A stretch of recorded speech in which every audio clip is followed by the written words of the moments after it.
अभी तक आप सबने सुन लिया होगा कि पीसीओएस को ऑफिशियली पीएमओएस का नाम दे दिया गया है, but don't be confuse, let me break it down for you in very simple words. पहले इसको पीसीओएस कहा जाता था, पॉलीसिस्टिक ओवेरियन सिंड्रोम।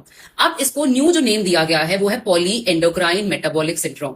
जो सिस्टिक वर्ड है उसको निकाल के मेटाबॉलिक वर्ड को इंट्रोड्यूस किया गया है, जिससे ऑफिशियली ये प्रूव किया गया है, एक्सेप्ट किया गया है कि it is not just a cyst problem but a hormonal and a metabolic problem. So it's no longer a period problem, but a problem where insulin resistance is the main driver of this entire thing. So calling it PMOS is actually giving weightage to what me as a medical dietitian have been saying for so many years, that early intervention and holistic lifestyle approach is the key